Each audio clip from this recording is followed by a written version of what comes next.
I found with this scripture lesson that Jesus calls to us saying that it is important to love one another. As Jesus departs from his journey on earth, he gives the people hope, reminding them that they cannot follow him to where he is going, but that they can show love in honor of his teachings and example of their faith. Jesus said, "Now the Son of Man has been glorified, and God has been glorified in him. And if God has been glorified in him, God will also glorify him in himself, and will glorify him at once. Little children, I am with you only a little longer. You will look for me, and as I said before, so now I say to you, where I am going, you cannot come. I give you a new commandment, that you love one another, just as you have loved, just as I have loved you. You also should love one another. By this, everyone will know that you are my disciples, if you have love for one another." I find that I hold this Corinthians verse very close to my heart because it is one that I've heard my entire life, which it teaches us that we are nothing without love, and love for others, love for ourselves, love for our planet. I've learned how much you can change a person's life with the little actions of loving kindness, but overall, the spread of love brings hope for a more caring world. If I speak in the tongues of mortals and angels, but do not have love, I am a noisy gong or a clanking cymbal.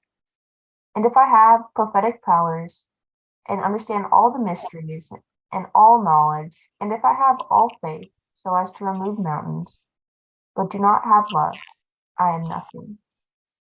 If I give away all my possessions, and if I hand over my body so that I may boast, but do not have love, I gain nothing. Love is patient. Love is kind. Love is not envious or boastful or arrogant or rude. It does not insist on its own way. It is not irritable or resentful. It does not rejoice in wrongdoing, but rejoices in the truth. It bears all things, believes all things, hopes all things, endures all things. Love never ends. As for prophecies, they will come to an end. As for tongues, they will cease. As for knowledge, it will come to an end. We know only in part, and we prophesy only in part. But when the complete comes, the partial will come to an end. When I was a child, I spoke like a child. When I became an adult, I put an end to my childish ways. For now we see in a mirror, dimly, but then we will see face to face. Now I know only in part, then I will know fully, even as I have been fully known. And now faith, hope, and love abide. These three, and the greatest of these is love. I stopped watching the TV news long ago, and that has failed to protect me from hearing the bad news. And you know the headlines as well as I do. The death toll from the earthquakes in Turkey and Syria has surpassed 46,000 and continues to rise. It feels as if nowhere in the United States is safe from gun violence, a feeling that is probably pretty accurate. A 149-car train, which made it one car shorter than what would officially have made it a very long train, according to federal regulations, was transporting highly toxic materials, and it derailed in East Palestine, Ohio, creating a major environmental disaster, the extent of which we do not yet know.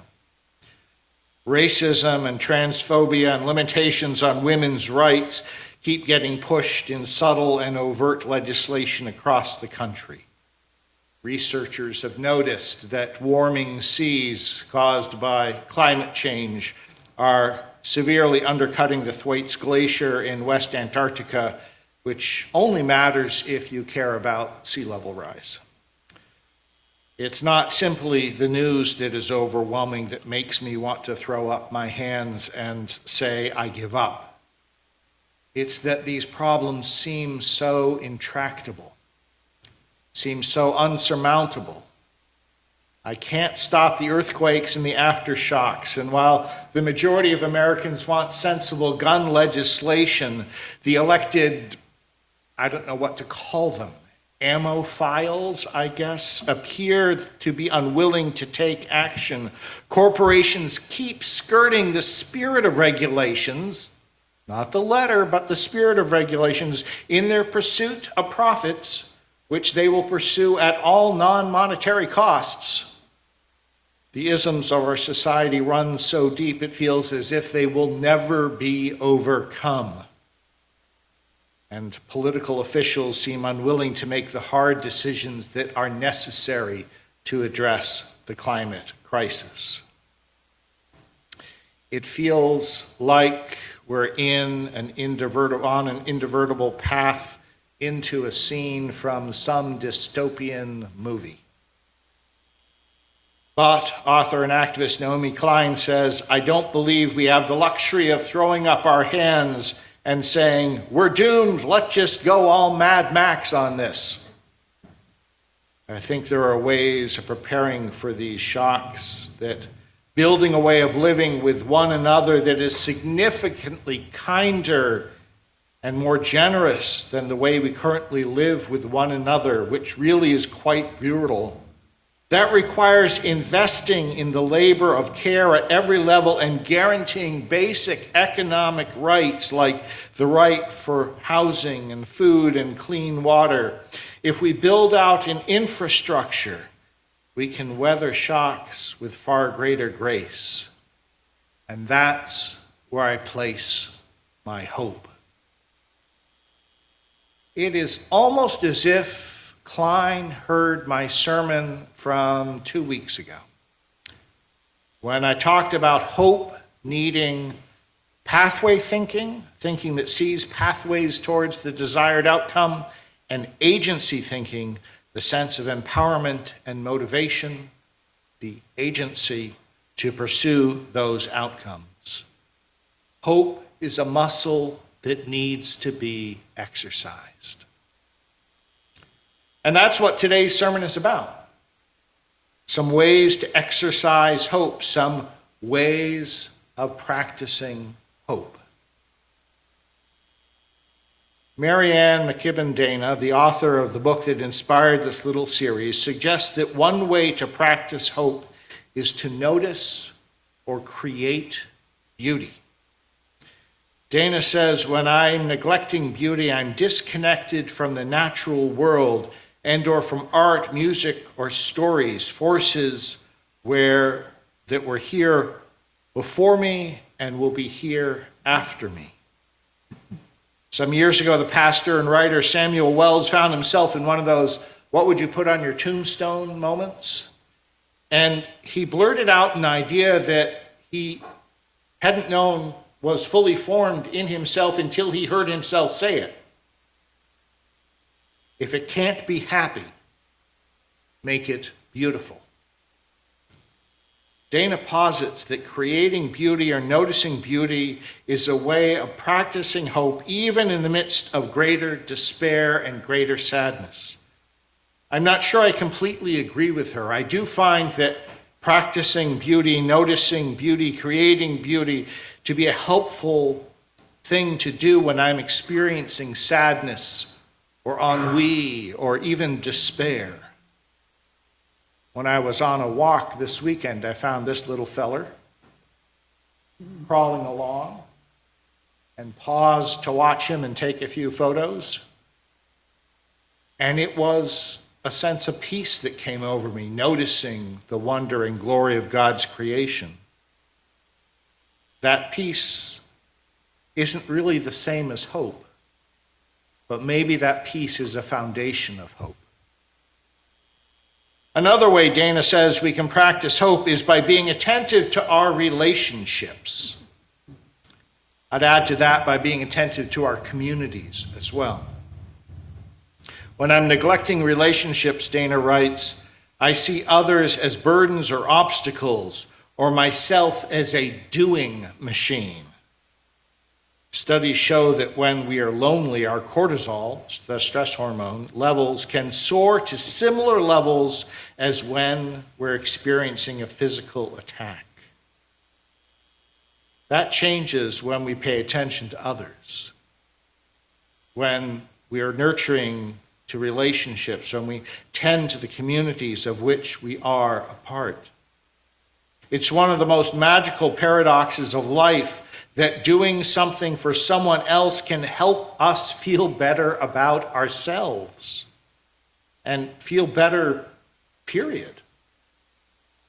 But sometimes the despair can rob us of that energy. In those moments, it's a gift to rely on others for a chat or to simply sit in silence together. Speaking about strategies for advancing the work of climate justice, Klein seems to agree. I think the most important thing is to just find other people. Trying to think through this by yourself is a recipe for feeling like a failure and getting dispirited very, very quickly. The benefit of being part of a broader movement is knowing that some people are doing some things and other people are doing other things, and nobody has to do everything. I always tell students to find a movement you can feel comfortable in and make sure it's interlinked with other movements, and then work in coalition as broadly as you possibly can. And then marry your passion with a need. Whatever you want to do, find a way to connect it with the climate crisis. Maybe it's art. Maybe it's engineering. Maybe it's planning. It's all needed. I don't think people need to give up what they're passionate about to tackle climate change. I think they need to figure out how to connect what they're passionate about with the climate crisis, because this is the work of our lifetimes. And this brings us to what I find to be the most important way to practice hope, and that's action. When we act, we claim our own power.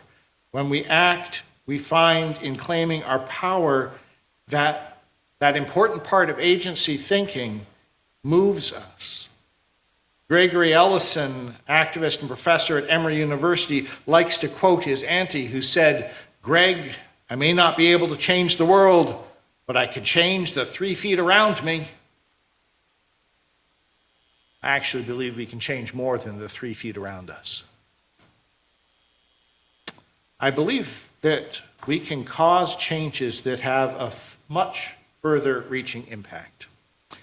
Think for a moment about every sci-fi movie or television show you've ever seen that involves time travel. In every one of them, there's this premise that if you go back in time, you need to be careful because you might do something small, but it might have this huge impact in your present when you come back. You wouldn't want to cause something that would mean you had never been born. Well, if traveling back in time and doing something small can change the present, imagine what doing something small in the present can do to change the future. We can do more than change the 3 feet around us. That's why I find taking action to be the best way for me to practice hope. Here's what the contemporary prophet Greta Thunberg says about hope coming from action. To me, hope is not about pretending that everything will be fine. It is not about sticking your head in the sand or listening to fairy tales about non-existent technological solutions. It is not about loopholes or clever accounting. Hope is not something that is given to you. It is something you have to earn, to create. It cannot be gained passively through standing by and waiting for someone else to do something. Hope is taking action.